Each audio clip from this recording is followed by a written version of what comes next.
Thank you, Joyce.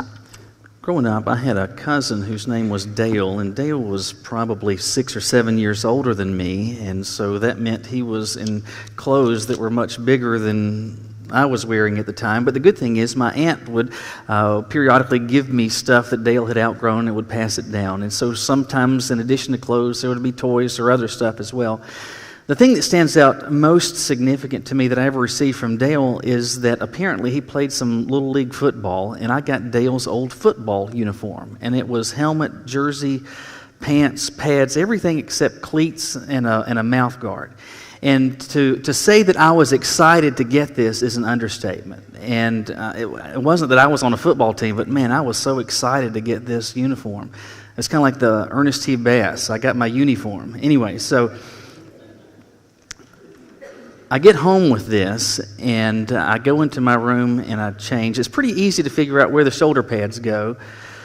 And so I've got that. There's these thigh pads that took me a little bit to figure out what to do, where those go. And so I figured that out. And so I get all the pads on. I get the jersey on.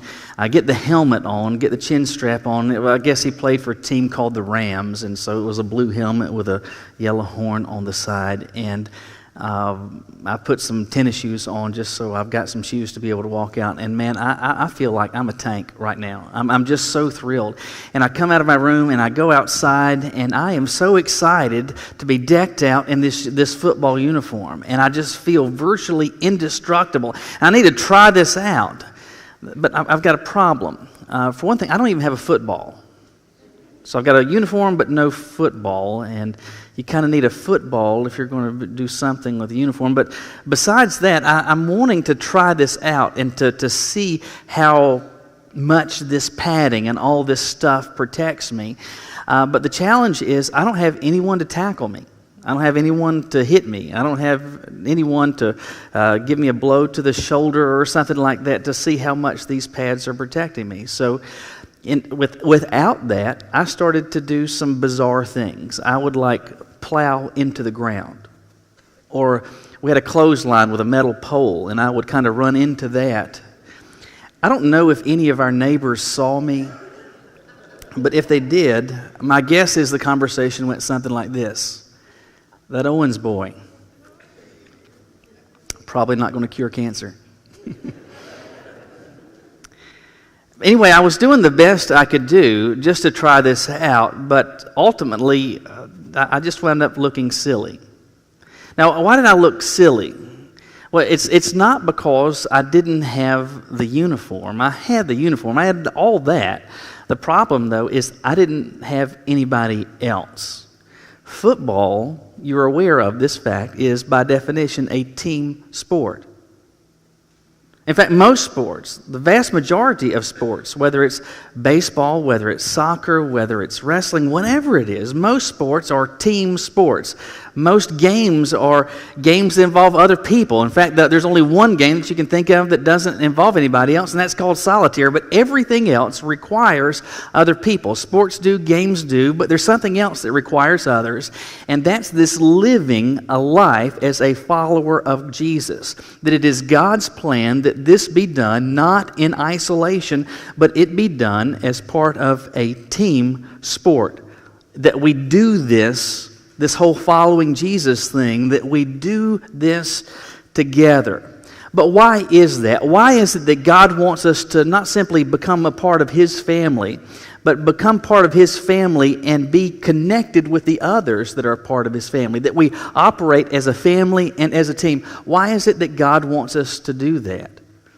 Well, we're going to see the answer to that as part of a series we're continuing today called In the First Degree. And what we've been talking about is this, that if you are a follower of Christ, your life should consistently reflect that. Not just occasionally, not just sporadically, but we've been thinking about ways to operate intentionally, living intentionally as a follower of Jesus, so that at any point that people are paying attention to your life, they can say, this person looks like one of those people that's connected with, that follows Jesus. Understand me in this. You cannot be intentionally seeking to follow Jesus without operating as part of the team. But why is that? Look with me in your Bibles today to Hebrews chapter 10. Hebrews chapter 10. We're just going to look at 2 verses this morning. Hebrews chapter 10, starting with verse 24. Hebrews 10, verse 24.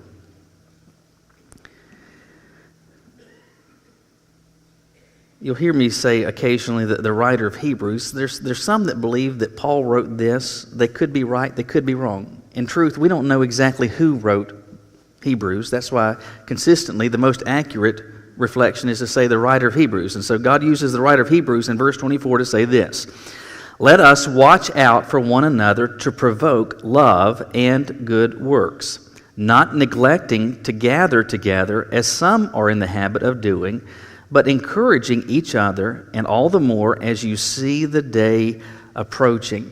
In just these 2 verses, I believe God is seeking to communicate to us why it is that as intentional followers of His, we ought to be doing this whole following Jesus thing together. Now, but before we think fully about what this says, you need to think about some broader context. The book of Hebrews was written to some Hebrew, to some Jewish people, but not specifically Jews, but more specifically Jewish Christians.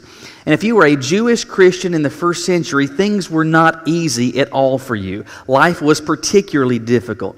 First of all, because you are a Jew, you're not liked particularly by the Romans. There was a fair amount of animosity between Romans and Jews. Jews in particular hated the Romans, hated being under Roman oppression, and the feelings were kind of reciprocal.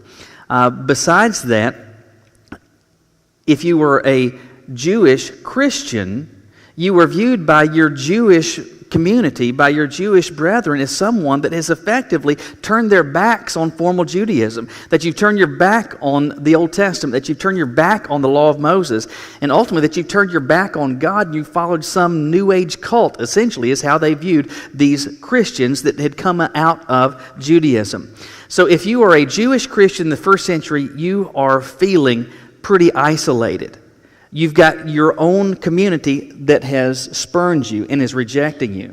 Besides that, you're experiencing opposition from Rome because you're not simply a Jew, you're also a Christian. You're one of those people that's associated with Jesus who, by the way, they deemed to be someone who was a rebel rouser, someone who was an insurrectionist. So those that are his followers, they're just troublemakers too.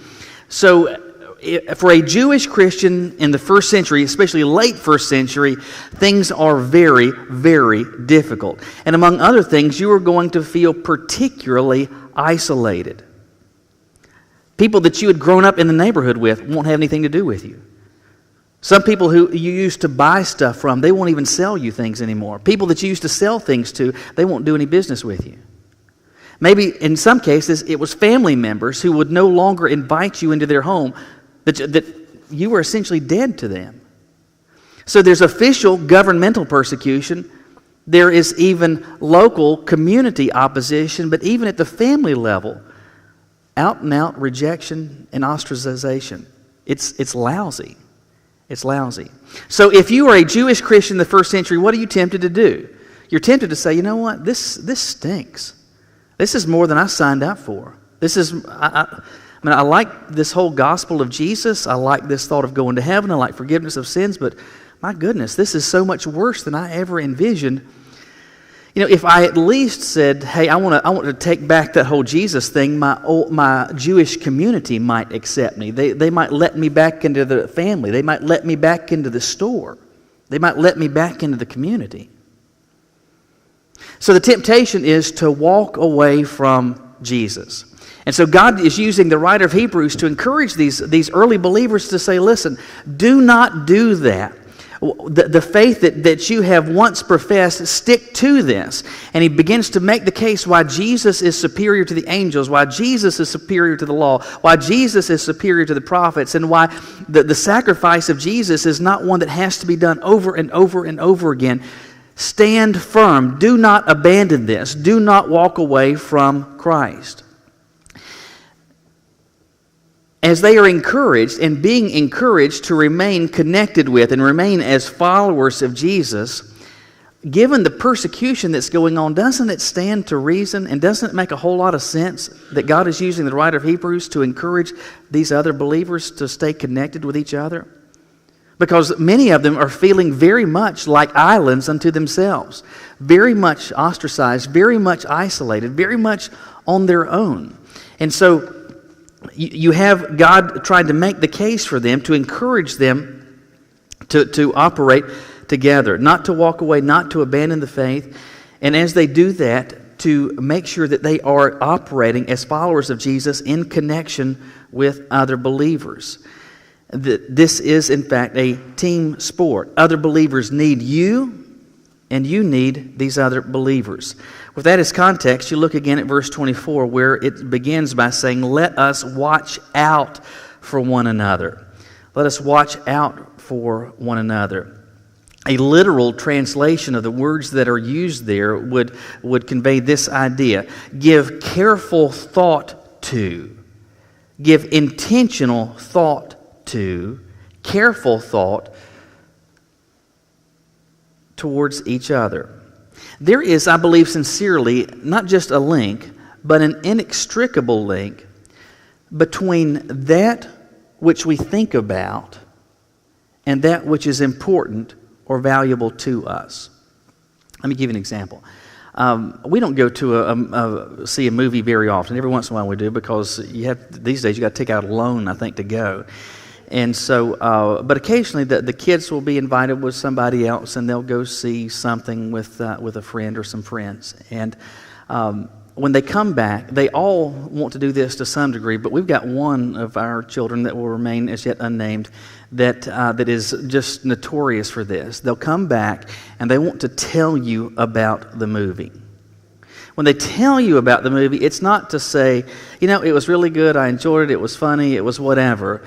They want to tell you the movie. And you hear a lot of this. And then, and again,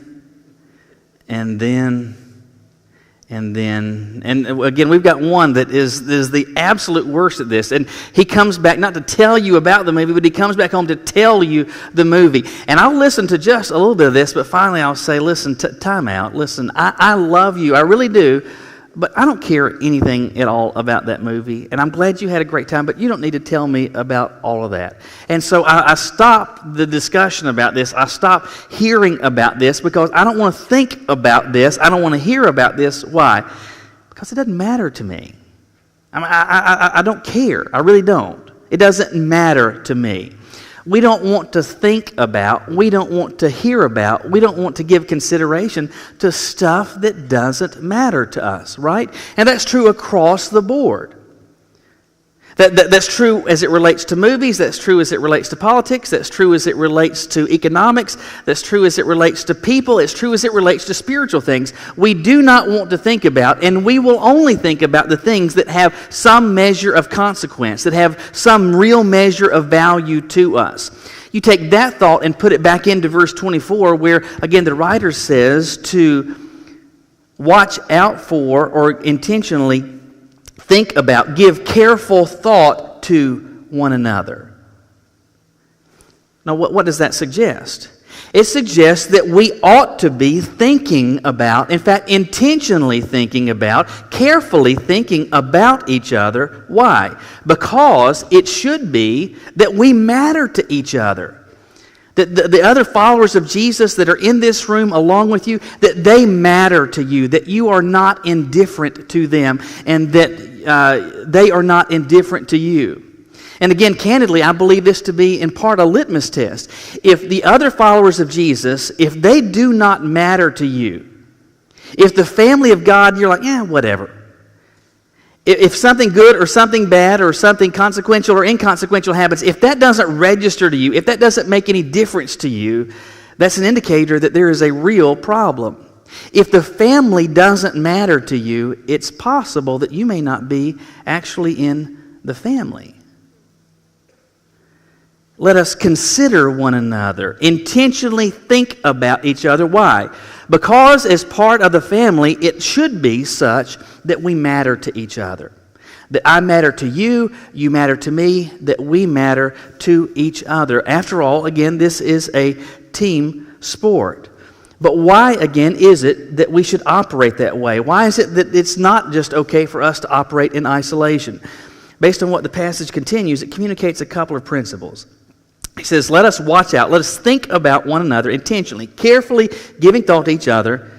He says, in order to provoke love and good works. So why should we do this as a team sport? Here's the first reason. It brings out the best in us.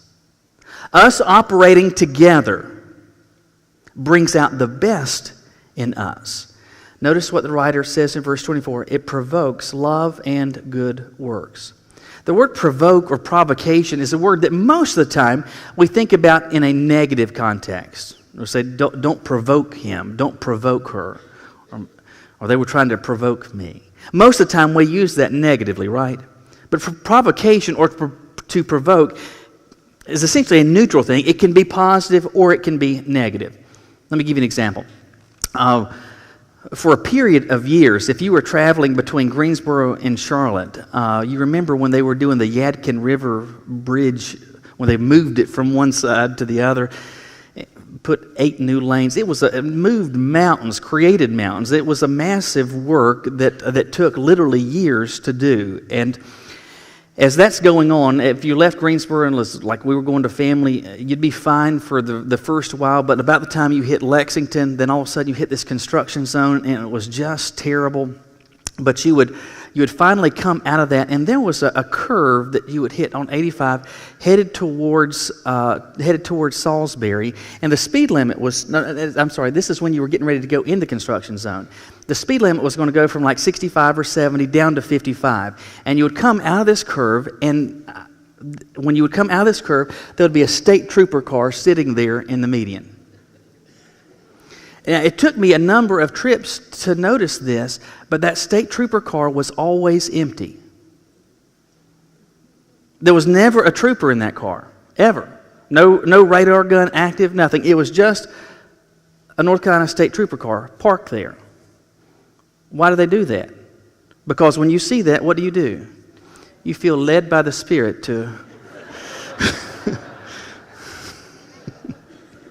be lunged into the dashboard. But consistently it would work. They didn't have to pay an officer to be out there at all. Just park the car out there, and then they would drop the speed. Why? Because that car was doing something. What was it doing? It was provoking people.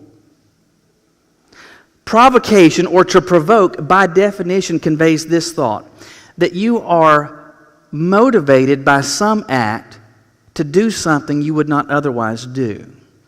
That car being parked out there provoked people. It led them to slow down. It led them to do what otherwise they wouldn't have done. Had they not seen that, they wouldn't have hit the brakes. Had they not seen that, they would not have slowed down. Had they not seen that, they would have continued at that high speed level going into a construction zone. That car was placed out there so as to provoke. Again, we tend to think that provoking is negative, but you can be provoked for good things and negative things. Notice again what verse 24 says. We should be thinking intentionally, giving thought to each other. We shouldn't be thoughtless towards each other. Instead, we should be thinking about each other, and that has a result. And the result is that it provokes us to what? To love and good works. We need to be operating as a team, as a family, not in isolation, intentionally thinking about and giving and being thoughtful towards each other. Why? Because it provokes us. It causes us to do things that otherwise we would not be doing. But what things? He says, and he uses very general terms, he says love and good works. Is there anything negative about that? No, those are completely and intrinsically positive. Love and good works.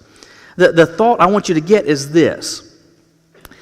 There is love that you will not ever feel towards other followers of Jesus when you don't operate as part of the team.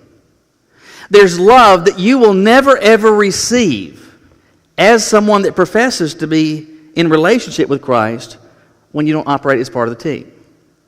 There are good works, there are acts of service that you will receive when you are connected to the family that you will never receive when you operate in isolation. There are good works that you will do that you would never, ever, ever otherwise have done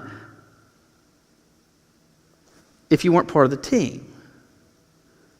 So again, the thought is this: if you're going to operate as someone living as a follower of Jesus in intentionally Christian ways, that cannot be done in isolation. We need to be doing this together because it's a team sport. Why? Because among other things, it brings out the best in us. That together, us operating together, it leads us to do things that we would not otherwise do. It leads us to give, and it leads us to receive love that we would never before give or receive. It leads us to serve and do good works and receive good works that otherwise we never would have were we operating in isolation. Why should we be doing this? Well, because it brings out the best in us. Now, the passage continues in verse 25 where he says, not neglecting to gather together. So we should not be neglecting getting together, he says, as some are in the habit of doing. All right, what you are doing here today, you would probably describe, or others would describe, is this: that you have come to church, right? What are you doing? I'm going to church today. I went to church today. We're here. We're having church. Now I know that that's part of our common parlance, but you understand, you know that the church is not this structure, right? The church can get together even if it doesn't meet at 5250 Hilltop Road. That the church is made up of the people who are the followers of Jesus, whether locally or universally. That the church is the people. Now, when the group gets together as one who's connected with the group, the writer of Hebrews says, I ought to be with them. So when they meet, when the group meets, I meet with them. Why? Because I am part of the group. Now he says there are some who are not in the habit of doing this. And you have heard it from people before, I'm sure. If you've been around the church or if you've been around people who profess to be followers of Jesus for any length of time, I am confident you have had some people say to you, well, listen, I don't have to go anywhere on Sundays to be a Christian. I don't need to have to go to a Sunday school or go to worship service. I can get that. I can get that experience just out in the woods by myself. I can have that same worshipful experience seated on the beach and looking at the tide coming in and seeing the magnificence of creation. I don't need to go to a specific place. I don't have to have all of that. I don't need all of that. And besides that, honestly, I think God's okay with me because of that. That God's okay with me choosing not to get together with other believers. Let me say on both of those counts, those who suggest that are not only wrong, they are delusional. You do not get what you need absent being connected with the group. And secondly, God is absolutely not in favor of, and God is not okay with you doing this following Jesus in isolation. Do you want it in black letters on white paper? God has been very crystal clear. Do not forsake this. Don't be indifferent to this. Make this the gathering of the group, the gathering of the family. God has said you ought to do this. Don't neglect this. Don't make it superfluous. Don't be indifferent to it. Don't be callous towards it. Why? Because you need this. And absent this, God is not pleased with you doing this all by yourself. Why? Because it is a team sport. By contrast, he says, don't neglect getting together, as some are in the habit of doing. And here's the contrast. He says, but encourage each other. In fact, encourage each other all the more as you see the day approaching. Isn't that a strange contrast?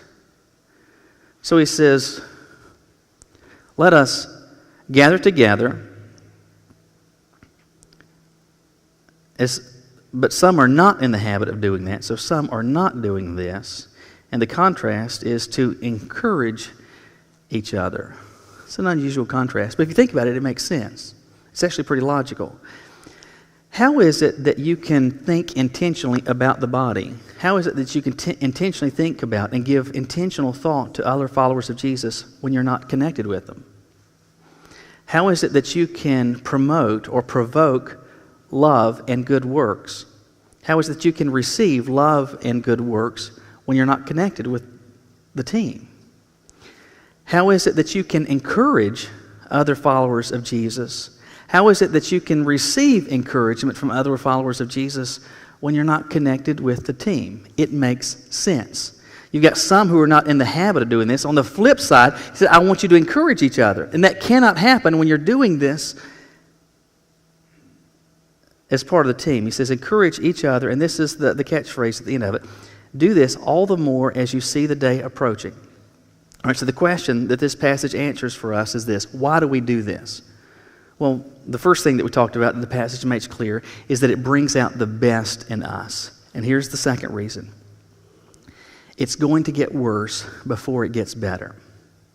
It's going to get worse before it gets better. When verse 25 says, you should be doing this all the more as you see the day approaching. Well, what is the day?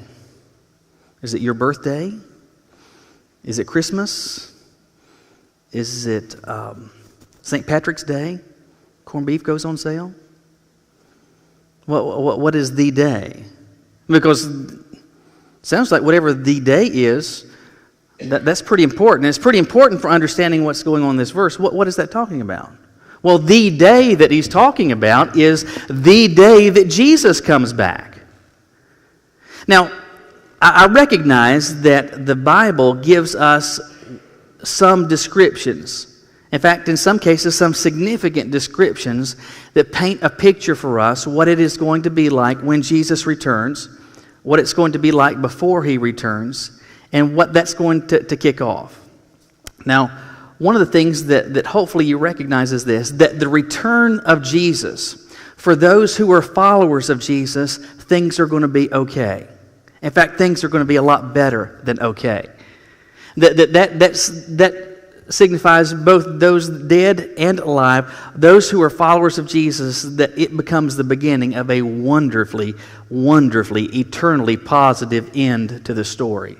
That we will forever be with the Lord, those who are followers of Jesus. But those who are not followers of Jesus, it's going to be the beginning of a terribly bad, eternally bad ending. When the day comes, it is going to come. The Bible gives us some descriptions about it before that day comes. And obviously you're aware that the book of Revelation deals a lot with that. That there's, in the left-hand side of your Bible, in Daniel, there's a lot of descriptions, a lot of metaphors that are given to give us some descriptions or to give us some hints to in broad brushstrokes, give us a sense of what it's going to look like when the return of Jesus occurs. Now, with respect to those details, with respect to those word pictures that we are given, there's a lot of controversy. There's a lot of divergence of opinion in terms of interpretation. Well, these horsemen mean this, and this period of weeks means this number of years, and this is symbolizing this, that, and that. And there's a lot of agreement, there's a lot of disagreement on all those things. One thing that we have to agree on is this. The one single thing that the Bible makes very clear with the return of Jesus is this: it's going to happen. That Jesus is going to come back. Now, when exactly that's going to happen, there's tons of debate, and there's going to be certainly uncertainty as to the exact time that is going to occur.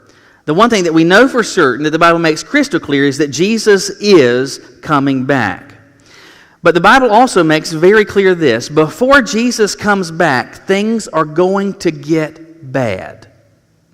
Before it gets really, really good for followers of Jesus, circumstances and the living of life is going to get bad, really bad. And it's going to become increasingly difficult to operate as a follower of Jesus. Well, I want you to understand this. If you do not recognize that in just the last 20 years, that there has been a shift even in American culture towards those who take seriously the idea of following Jesus. That there has been a shift in perspective so that our culture is much more hostile towards us. If you cannot see that, you might need a dog and a white stick with a red tip on it. Because it is very clear that our culture, our society, and it's going on throughout the world, it is becoming increasingly a hostile place, a hostile environment, if you want to follow Jesus and take seriously what it is that God has said. If, for example, you want to say, you know what, I believe when God said in Genesis 1:1 that He created the heavens and the earth, I just believe that. Well, our culture says that you're a dummy, that you're an intellectual Neanderthal, that you believe essentially in myths and fairy tales, and that you're too dumb to get basic science. If you want to pay attention to what God has said and to say that there are expectations that God has about our behavior, there are behaviors that are in bounds and there's a whole lot that's out of bounds, especially as it relates to our bodies and sexual morality, that there's a lot of stuff that's out of bounds. Our society says, wait a minute, you can't say that, because if you say that, you're a homophobic bigot.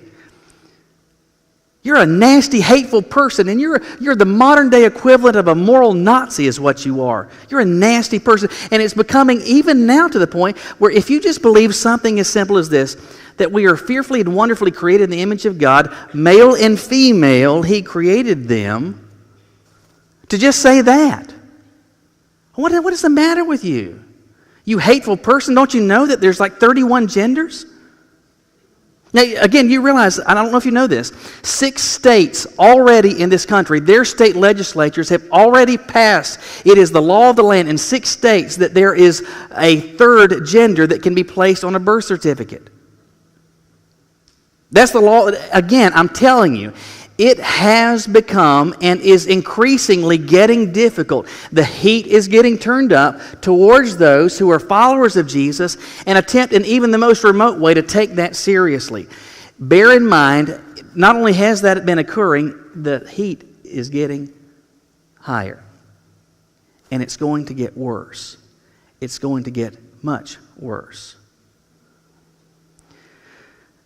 The people hearing these words and reading these words for the first time did so 2,000 years ago. And God used the writer of Hebrews to say to them this: things are going to be getting progressively worse, and so you're going to need each other. You shouldn't be doing this in isolation. This is a team sport.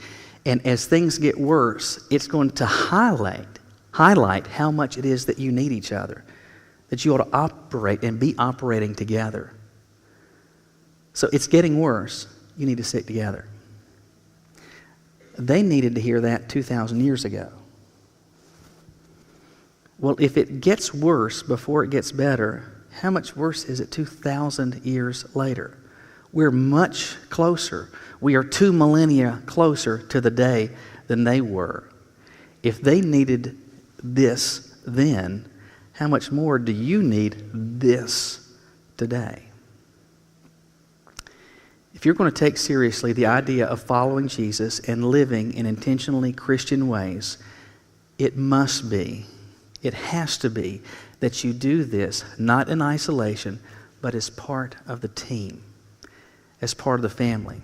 So where does this hit you today? What do we do with all this? What do we make of this? Well, again, the thought of living as a follower of Jesus, absent a meaningful connection with and regular worship and fellowship with other followers of Jesus, to think that you can do that and be a follower of Jesus without doing this together, that's a thought that is foreign to the New Testament. But the fact that you're here today suggests, well, you're gathering together with the team. You've gotten together with other believers. I'm here today. That's not a problem.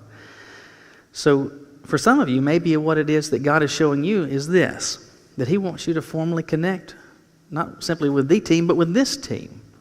That maybe it is that God has shown you in the recent days and weeks and months that this is a place that He wants to use you to think about intentionally this group of followers of Jesus. That you might be used by God to provoke the rest of us to greater love and good works, and that they might be able, and we might be able to promote you to greater love and good works. But maybe you're here today and you'd say, well, Michael, I've already done that. I'm certainly a part of God's family, and I'm a part of this local family. So what does this have to do with me?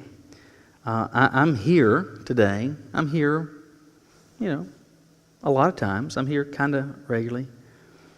Maybe God is leading you to pay attention more to this reality, that you have not been treating the team, that you have not been treating the family, that you haven't been treating the group as if it really matters.